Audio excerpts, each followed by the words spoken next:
Hello. Hello. I'm Sean. I am Abigail. We are the Bengsons. Yeah. Our show, Ohio, is coming to the Young Vic. We are so excited. Come on, marching band. I hear it.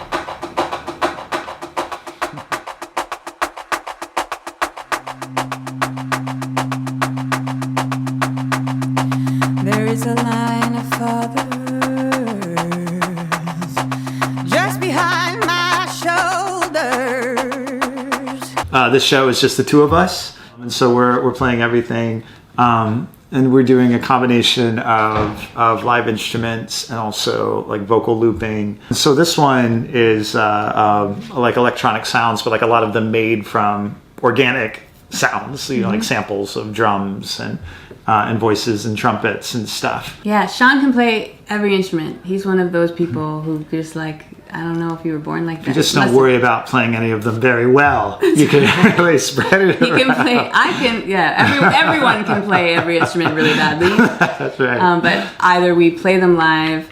I'm a looper. I work with like vocal loops, and I also play drums. Just the intimacy of it, just being the two of us and just with whoever is in the room with us. Yeah. And the other part of our ethos or whatever is that we really hope that it always feels like something that we all are doing together, music that we are making together, a story that we are telling together, rather than just you come and we bark at you. I can feel their breath on my neck. Oh, they're marching towards the borders from that world to the next, getting younger with every step. Yeah, so Line of Fathers is a song that a body is singing, me, in labor, giving birth to a child. Well, when I was in labor, I had a vision that Sean's ancestry came into the room and were knocking on the door of my body and asking to be born. And so we wrote about that experience. There's also, you know, in this show, event, concert, ritual gathering that we're doing, we have a lot of sort of different ideas about what death might feel like or look like. Imagining that wherever you go when you die, when you become an ancestor, is the same place you are before you're born. There was a feeling of momentum and an inevitability and a drive of a march coming towards me and then through me, and then marching band. I love making beats. It's really fun to make beats. And it was something about like the image of a marching band, and so then trying to find a feeling of procession. Yeah, and right. like the drums coming, you know, over the horizon. Oh, can I come in there? I remember the taste of apples. I remember the sound of rain. Oh, can I come in there? I remember the lap of my mother. I've forgotten my mother's name. So we had this feeling, this idea that maybe as the ancestors are coming closer and closer to being born again, that they're kind of coming into a memory of what a living body might experience. It's almost like a courtship, like the ancestors come closer and closer and go, oh right, there was something here worth experiencing. I want to try again, I want to go again. We both come from traditions that we had to break from, but one thing that we both kind of kept, a good thing we got to keep, was people singing together. Mm-hmm. The feeling of people singing together in a way where it wasn't about it being any kind of perfection. You know, it was like a way for people to enjoy themselves and each other, was to sing together. Right. And so I feel like whenever we're doing choral stuff, most of the time we want the voices to sound not too trained. You know what I mean? We like them to feel like it could be happening in a church basement or on the street or wherever. Oh, by the time I can see them, they have become children who've forgotten all but the water in their mouths. Oh, yes, I will waltz with the living, yes, I will waltz with the dead. When I lift them up, when I smell my baby's head. The show deals a lot with faith and hearing loss. so moving into disability. And both of those are things that I inherited from my father and my grandfather, my great-grandfathers. I come from a long line of pastors and deacons and church organists. And also all the men in my family lose their hearing. And so with this song too, like this is also me becoming a father, and stepping into that line before I had like dealt with like any of it.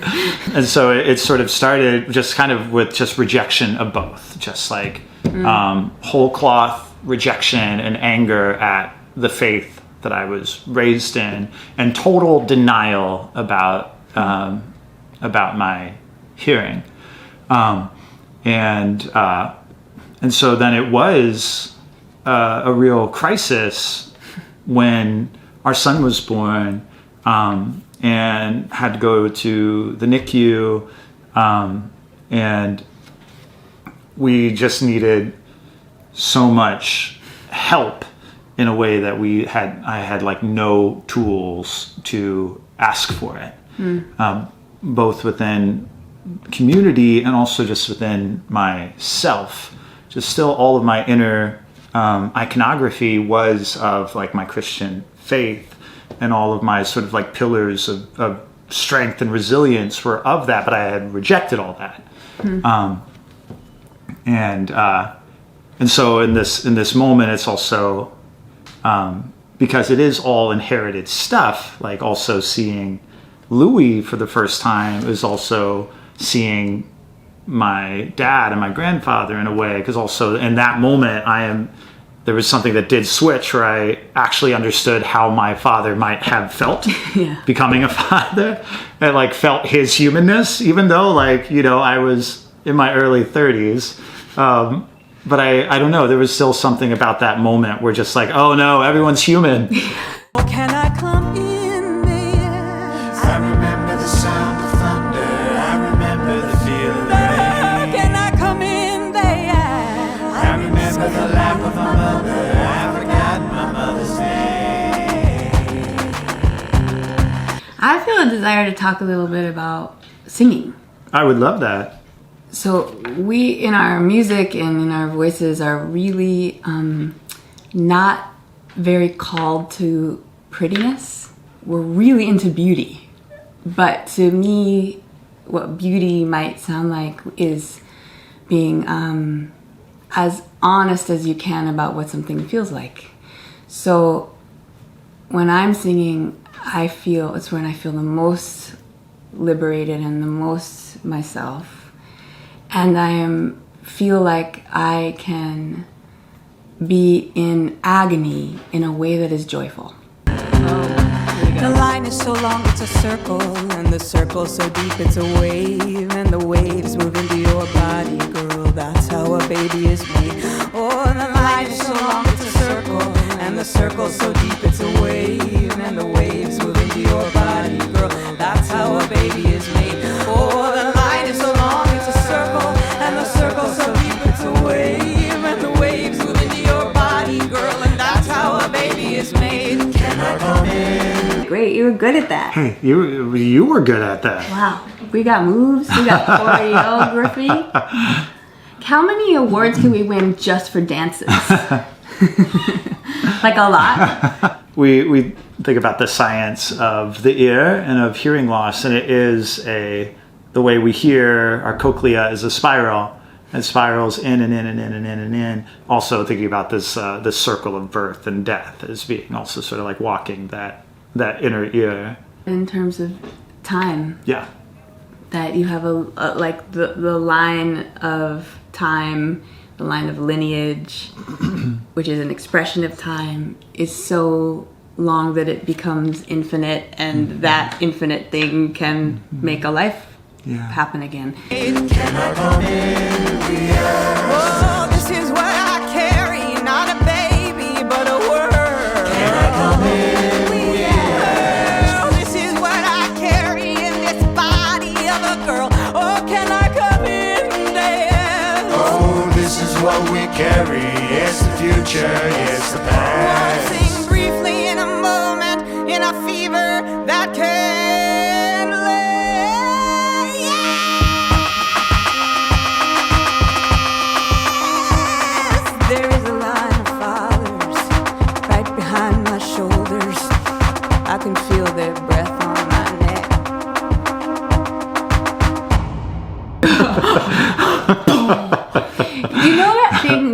when somebody dies, the whole world actually ends.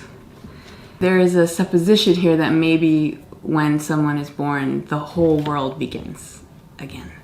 And the feeling of giving birth to somebody, which shocked me. There's a line in there where I say, this is what I carry in this body of a girl. Because I never felt much like a girl. And then doing this thing that was so firmly in a lineage of people with uteruses, and not necessarily feeling like a girl, but feeling like a person with a uterus for sure. I don't know, it just shocked me. It just shocked me what that felt like. The sort of realization in the moment of it that like, that in giving birth to one person, you were kind of birthing away for time to start again. What a privilege, what a burden, what a extraordinary, scary, miraculous thing to do. I feel like the whole song is like, I'm in a trance state. You know, I'm just in waves and waves of time and meaning and pain and a kind of pleasure too. Even being near a birth feels like you're in a little bit of a different plane of existence. And that's something that we're talking about in the show a lot, because I feels like for me and for Abigail, moving into disability does feel like moving to like a new shore. And I think like the only problem with that is just that I've never been there, you know, like, and something that our wonderful friend and dramaturg Allison said, that, you know, moving into disability means moving into community. And so that's the thing that's been beautiful about it to me, is it's now feeling like a place that I get to go, like a place I get to arrive, yeah. rather than just a place that I leave. But change is hard, and transition is hard, and so we're looking at a few different moments in our lives when we were thrust from one kind of existence into another. Yeah, what bigger changes are there than, you know, becoming a parent? I really like this idea of like traveling to this new shore with you. Yeah. For a while before when we were sort of really, really baby disabled people. Yes. You know what I mean? Yes. We felt a lot of grief and shame and worry about it. And thank goodness there are so many extraordinary disabled elders, disabled thinkers, disabled artists who have traveled this path, you know, and have so much to offer. Yeah. I feel like one of the amazing things about making this show, and probably why some part of our spirits made us make it, is that it's asking us to go to that shore and find out who's there. That's right. And like moving from feelings of anger or despair at having come from this place of inheritance to like a feeling of like gratitude that actually I already have all this community built into my family and my ancestry, and that something that I don't have to do alone. And you know, it's that thing where if we're lucky, we will live long enough to become disabled. You know, if we weren't born with disability. And so thinking about coming into disability as like also a gift, not uncomplicated, not necessarily easy, but especially when it's met with access, when it's met with radical thinking, when it's met with care. So that's what I'm thinking about. I'm just like starting to actually believe like maybe there will be still music and theater for me even after the point when I can hear it. And we're building the tools now. Like, I mean, we've been working with our amazing designers and our director to like, one big project has been captioning this show, and like captioning is not an easy task to do. And also, like, we don't know our lines. We say whatever we're going to say. Do you know what I mean? Like, so learning about how to use captions has been a huge gift and frontier. And like now, Yeah. you get to Exactly be around right. captions, That's exactly which right. is good for everybody. Anyway, a lot of our music, I wouldn't say it's quite so on purpose. I feel like it's more like going into a space of quiet and emptiness and unknowing, and with like a little candle of hope that maybe someday you'll write a song again, because you always feel like probably that was the last one. But it's a joy, like getting to make music together. We've been working on this for a long time. When it's as big and broad as this, there's Like before birth to before after birth death. to after death. It could be anything, and so it's also trying to make a lot of things and then pick which ones feel like the path that we want. Our show, Ohio, is coming to the Young Vic, which we are so excited about. First performance is September 30th.